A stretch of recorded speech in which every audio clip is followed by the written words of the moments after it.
फातिमा की रानी माँ, प्रभु यीशु की माँ, आसरा तू ही है माँ।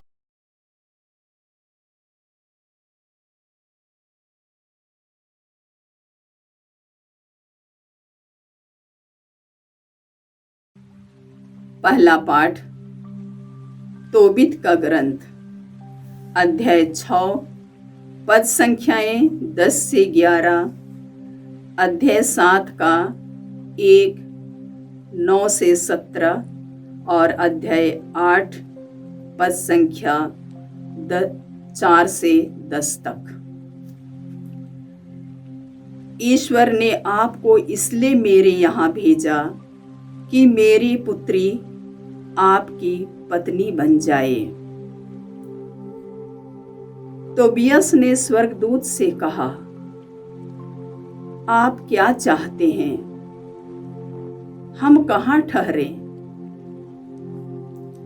स्वर्गदूत ने उत्तर दिया, जहां आपके वंश का रगुएल नामक मनुष्य रहता है। वह तुम्हारा संबंधी है और उसके एक सारा नामक पुत्री है। वे रागुएल के यहाँ आए और रागुएल ने उनका आनंद पूर्वक स्वागत किया। कुछ समय तक बातचीत करने के बाद रागुएल ने एक मेढ़ा मारने और भोजन की तैयारी करने का आदेश दिया। जब उसने दोनों को भोजन पर बैठने का निमंत्रण दिया तो तोबियास ने कहा, जब तक आप मेरा निवेदन स्वीकार कर मुझे अपनी पुत्री सारा को देने की प्रतिज्ञा नहीं करेंगे, तब तक मैं कुछ भी नहीं खाऊंगा पीऊंगा। जब रागुएल ने यह सुना तो उस पर भय छा गया, क्योंकि वह जानता था कि उन 7 पुरुषों पर क्या बीती थी जो सारा के पास गए थे। इसलिए वह डरता था कि कहीं तोबियास पर भी वही न बीते। जब उसने असमंजस में पड़कर तोबियास की मांग का उत्तर नहीं दिया तो स्वर्गदूत ने उससे कहा, आप उससे अपनी पुत्री देने से ना डरिए। यह ईश्वर पर श्रद्धा रखते हैं, इसलिए आपकी पुत्री इन्हीं की पत्नी बनने वाली थी और यही कारण है कि कोई दूसरा व्यक्ति इसका पति नहीं बन सका। इस पर रागुएल ने कहा, अब मैं जान गया कि ईश्वर ने मेरी प्रार्थनाएं और मेरे आंसू स्वीकार किए। मुझे विश्वास है कि ईश्वर ने आप दोनों को इसलिए मेरे यहाँ भेजा है कि मेरी पुत्री मूसा की संहिता के अनुसार अपने संबंधी की पत्नी बन जाए। अब आप निश्चिंत रहिए, मैं उससे आपको दे दूंगा। तब उसने अपनी पुत्री का दाहिना हाथ पकड़कर उससे तोबियास के दाहिने हाथ पर रखा और कहा, इब्राहिम, इसहाक और याकूब का ईश्वर तुम्हारे साथ हो। वह तुम दोनों को एक कर दे और तुम्हें भरपूर आशीर्वाद प्रदान करे। और उन्होंने कागज ले जाकर विवाह के अनुबंध पत्र पर हस्ताक्षर किए। इसके बाद वे ईश्वर को धन्यवाद देकर भोजन करने लगे। तोबियास ने कुमारी को संबोधित कर कहा, सारा, उठकर खड़ी हो जाओ। हमें आज, कल और परसों ईश्वर से प्रार्थना करते रहना चाहिए। हम 3 रात तक ईश्वर के सामने उपस्थित रहे और तीसरी रात बीत जाने पर ही हम अपना विवाहित जीवन प्रारंभ करें।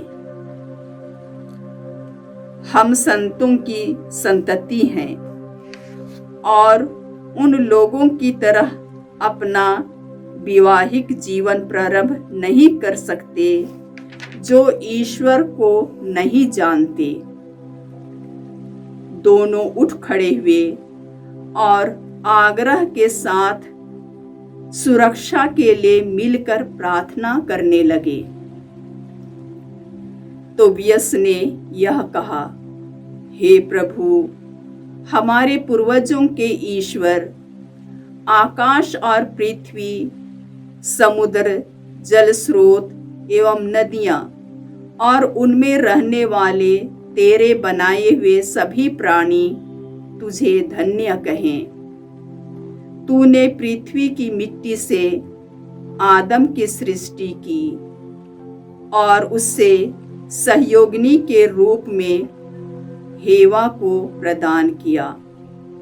हे प्रभु, तू जानता है कि मैं काम वासना से प्रेरित होकर नहीं, बल्कि संतति की इच्छा से इस बहन को पत्नी के रूप में ग्रहण करता हूँ, जिससे वह संतति युग युगों तक तेरा नाम धन्य कहे।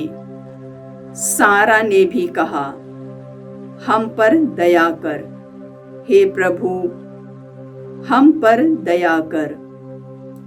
ऐसा कर कि हम स्वस्थ होकर बुढ़ापे तक एक साथ जीवित रह सकें। प्रभु की वाणी। ईश्वर को धन्यवाद। भजन अनुवाक्य। धन्य है वे सब जो प्रभु पर भरोसा रखते हैं। धन्य है वे सब जो प्रभु पर भरोसा रखते हैं। धन्य हो तुम जो प्रभु पर भरोसा रखते हो और उसके मार्ग पर चलते हो। तुम अपने हाथ की कमाई से सुखपूर्वक जीवन बिताओगे। अनुवाक्य। धन्य है वे सब जो प्रभु पर भरोसा रखते हैं। धन्य है वे सब जो प्रभु पर भरोसा रखते हैं। तुम्हारी पत्नी तुम्हारे घर के आंगन में दाखलता की भांति फलेगी फूलेगी। तुम्हारी संतान जैतून की टहनियों की भांति तुम्हारे चौके की शोभा बढ़ाएगी। अनुवाक्य। धन्य है वे सब जो प्रभु पर भरोसा रखते हैं। धन्य है वे सब जो प्रभु पर भरोसा रखते हैं। जो ईश्वर पर भरोसा रखता है उससे वही आशीष प्राप्त होगी। ईश्वर सियोन पर्वत से तुम्हें जीवन भर आशीर्वाद प्रदान करता रहे। अनुवाक्य। धन्य है वे सब जो प्रभु पर भरोसा रखते हैं। धन्य है वे सब जो प्रभु पर भरोसा रखते हैं। जय घोष। हालेलुया। हे प्रभु, मुझे ऐसी शिक्षा दे कि मैं सारे हृदय से तेरी संहिता का पालन करता रहूं। हालेलुया। प्रभु आप लोगों के साथ हो और आपकी आत्मा के साथ। संत मार्कुस के अनुसार पवित्र सुसमाचार। हे प्रभु, तेरी महिमा हो। अध्याय 12 पद संख्याएं 28 से 34 तक। एक शास्त्री यीशु के पास आया। उसने यह विवाद सुना था और यह देखकर कि यीशु ने सदूकियों को ठीक उत्तर दिया, उनसे पूछा, सबसे पहली आज्ञा कौन सी है? यीशु ने उत्तर दिया, पहली आज्ञा यह है, हे इस्राएल सुनो, तुम्हारा प्रभु ईश्वर एकमात्र प्रभु है। अपने प्रभु ईश्वर को अपने सारे हृदय, अपनी सारी आत्मा, अपनी सारी बुद्धि और सारी शक्ति से प्यार करो। दूसरी आज्ञा यह है, अपने पड़ोसी को अपने समान प्यार करो।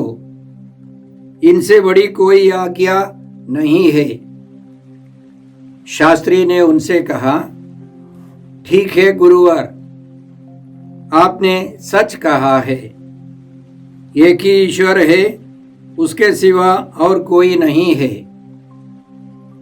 उसे अपने सारे हृदय, अपनी सारी बुद्धि और अपनी सारी शक्ति से प्यार करना और अपने पड़ोसी को अपने समान प्यार करना, यह हर प्रकार के होम और बलिदान से बढ़कर है।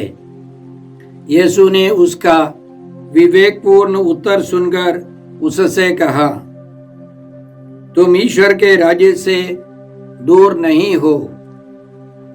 इसके बाद किसी को यीशु से और प्रश्न करने का साहस नहीं हुआ। प्रभु का सुसमाचार। हे क्रिस्त तेरी स्तुति हो। जय यीशु। क्रिस्त में प्रिय भाई और बहनों, आज का पहला पाठ तोबीत के ग्रंथ से है। अध्याय 6, 7 और 8 के कुछ मुख्य वचन हमने सुने। इसमें रागुएल नामक एक व्यक्ति ने अपनी बेटी सारा को टोबियाह नामक एक युवक के लिए पत्नी के रूप में दिया। उस शादी के पहले रागुएल ने टोबियाह से इस प्रकार कहा, प्रतिज्ञा करता हूं, मूसा की संहिता के निर्णय के अनुसार वह तुम्हारी है। उसका साथ तुम्हारा विवाह स्वर्ग में निश्चित किया गया है। टोबियाह और सारा की शादी स्वर्ग में निश्चित की गई थी। देखिए उस ससुर का विश्वास, और उसका कहना था, अपनी बहन को अपनाओ, अब से तुम उसके भाई हो और वह तुम्हारी बहन है। आज वह सदा के लिए तुम्हें दी जाती है। पुत्र, स्वर्ग का ईश्वर तुम दोनों का कल्याण करे और इस रात तुम पर दया करे और शांति प्रदान करे। टोबियाह के सास ससुर कितने अच्छे हैं। उन्होंने विधिवत उन दोनों की शादी कराई और शादी की रात, प्रथम रात, टोबियाह ने अपनी पत्नी को बुलाकर कहा, बहन उठो, हम प्रार्थना करें और अपने प्रभु से निवेदन करें कि वह हम पर दया करे और हमें सुरक्षित रखे। वह उठी और दोनों प्रार्थना करने लगे। दोनों ईश्वर की स्तुति करने लगे, ईश्वर को धन्यवाद देने लगे। अंतिम में टोबियाह ने इसी तरह ईश्वर से कहा, अब मैं काम वासना से प्रेरित होकर नहीं, बल्कि धर्म के अनुसार अपनी इस बहन को पत्नी के रूप में ग्रहण करता हूँ। इस पर और मुझ पर दया कर और ऐसा कर कि हम दोनों बुढ़ापे तक सकुशल साथ रहें। दोनों ने कहा, आमीन आमीन। देखिए कितना सुंदर एक परिवार, एक नए परिवार की शुरुआत कितनी अच्छी है। और उस परिवार के पति पत्नी ने ईश्वर को प्रथम स्थान दिया। यही कलीसिया का उद्देश्य है। विवाह एक संस्कार है। माता पिता और रिश्तेदार सब मिलकर अपने बेटे बेटियों की शादी इसी तरह विधिवत कराए, यह ईश्वर चाहता है। इसलिए संत पौलुस एक रहस्य के रूप में समझाते हैं। एफेसियों के नाम पत्र में अच्छी तरह संत पौलुस समझाते हैं कि पति पत्नी यीशु और कलीसिया के समान है, या कलीसिया और यीशु के रिश्ते के अनुसार पति पत्नी को पारिवारिक जीवन शुरू करना है, आगे बढ़ाना है। एफेसियों का नाम पत्र अध्याय 5 संख्याई 21 से हम लोग एक आदर्श ईसाई परिवार के बारे में पढ़ते हैं।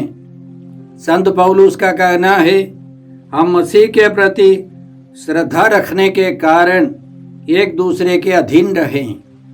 पत्नी प्रभु जैसे अपने पति के अधीन रहे।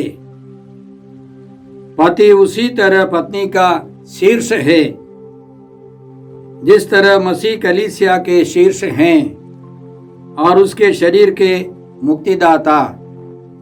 जिस तरह कलीसिया मसीह के अधीन रहती है, उसी तरह पत्नी को भी सब बातों में अपने प्रति अधीन रहना चाहिए।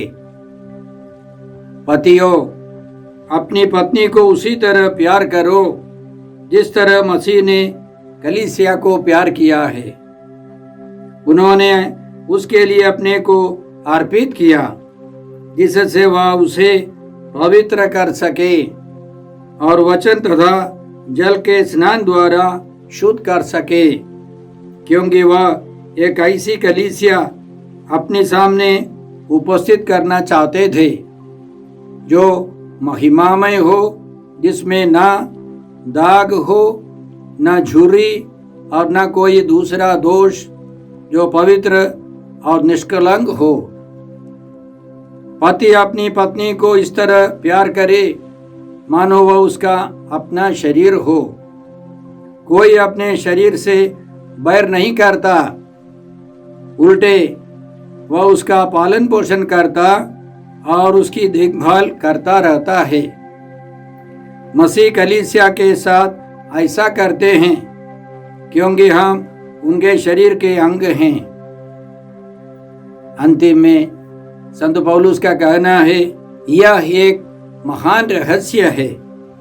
मैं समझता हूँ यह मसीह और कलीसिया के संबंध की ओर संकेत करता है। जो भी हो, आप लोगों में हर एक अपनी पत्नी को अपने समान प्यार करे और पत्नी अपने पति का आदर करे। महिलाओं का स्वभाव है प्यार करने का स्वभाव, और उनको अपने पतियों के अधीन रहना है, तो दोनों बराबर हो जाते हैं। पति अपनी पत्नी को प्यार करे, उसके दिल में प्यार जगाना है, और पत्नी के दिल में आज्ञा का भाव, आज्ञा पालन का भाव होना है, तो वह परिवार एक आदर्श परिवार बनेगा। उस परिवार में प्रेम होगा, आपसी तालमेल होगा। ऐसे ईश्वर चाहता है। इन दिनों कई युवक युवतियां शादीशुदा जीवन में प्रवेश करते हैं। हम प्रार्थना करें कि हर एक परिवार, विशेष रूप से जो नई शादी करके नया परिवार बसाने वाले हैं या बसा रहे हैं, वे सब ईसाई कैथोलिक नियमों के अनुसार, प्रभु यीशु की इच्छा और नियम के अनुसार आदर्श परिवार का जीवन बिताए। कृपा पाए उन परिवारों में तालमेल हो, प्रेम हो, आनंद हो और शांति हो। आज के सुसमाचार में हमने सुना कि एक शास्त्री ने प्रभु यीशु की परीक्षा ली। इसके पहले कई परीक्षाएं हो गई और उन सभी परीक्षाओं में यीशु पास हो गए। कोई उनको हरा नहीं सका। अब अंतिम परीक्षा है।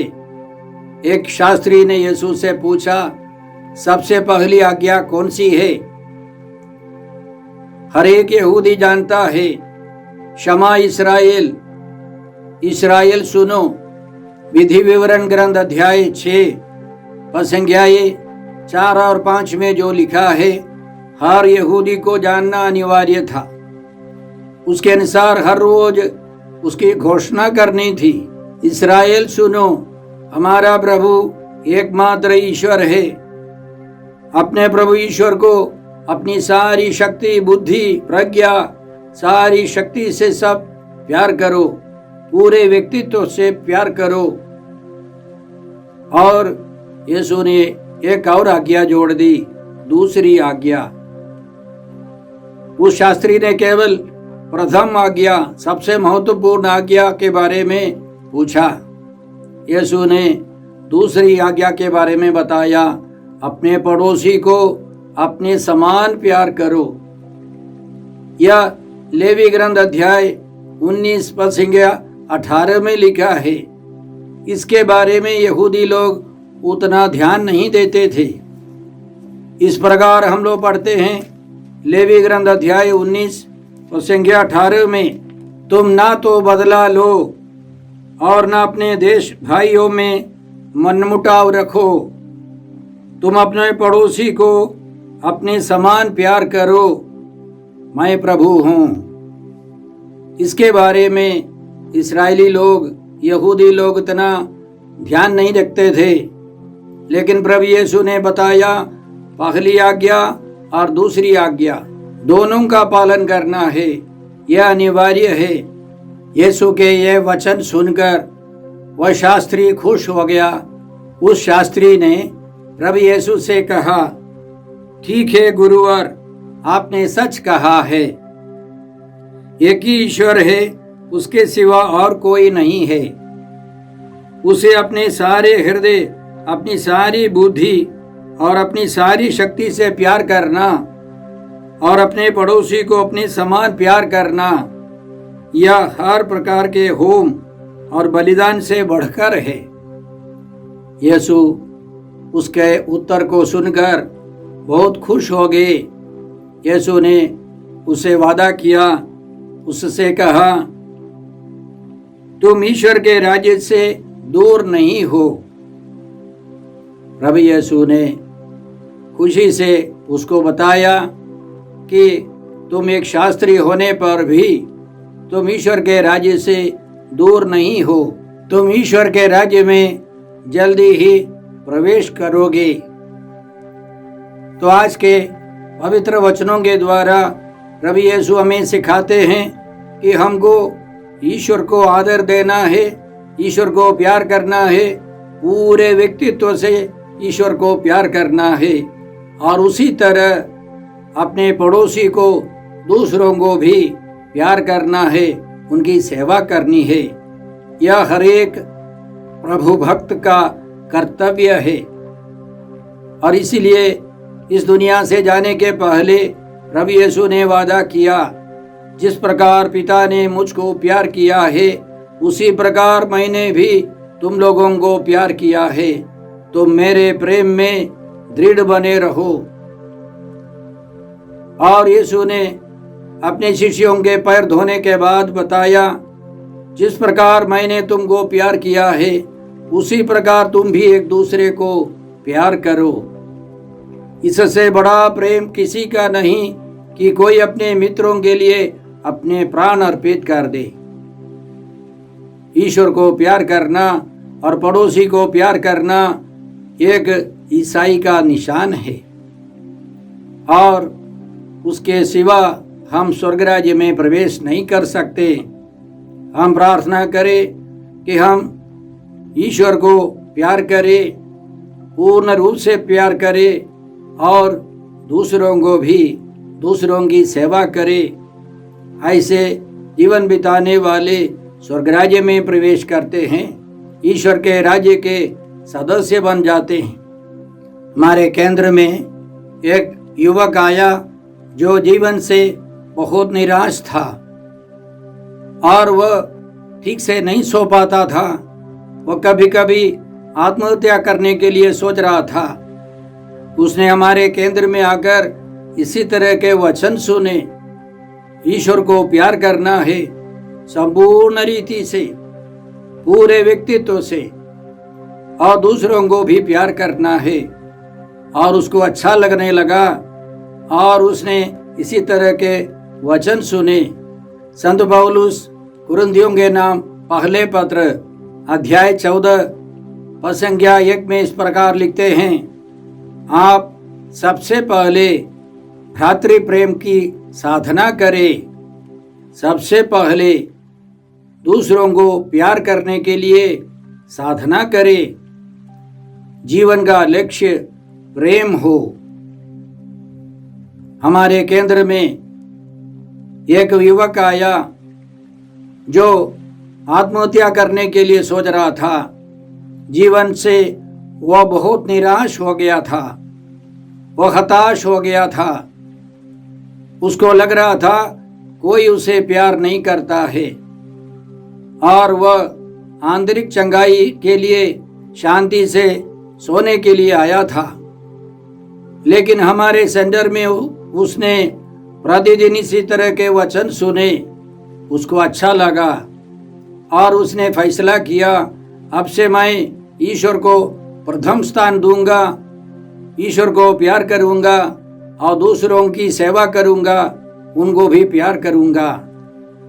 और उसको शांति मिलने लगी, वो अच्छी तरह सोने लगा। आगे चलकर प्रभु के लिए वह महान कार्य करने लगा। भाई और बहनों, हमारे जीवन में ईश्वरीय प्यार और पड़ोसी का प्यार सबसे जरूरी है। हम प्रार्थना करते हैं इस कृपा के लिए। हे पिता ईश्वर, हे प्रभु यीशु, हे पवित्र आत्मा ईश्वर, आज के सारे पवित्र वचनों के लिए हम तुझे धन्यवाद देते हैं और प्रार्थना करते हैं कि हमारे पारिवारिक जीवन, सामाजिक जीवन तेरी इच्छा और नियम के अनुसार हो। हम प्रेम से प्रेरित होकर जीवन बिता सके। हम ये प्रार्थना करते हैं प्रभु क्रिस्त के द्वारा। हमारे प्रभु यीशु क्रिस्त की कृपा, ईश्वर का प्रेम और पवित्र आत्मा का साहचर्य आप सबों को प्राप्त हो। आमीन।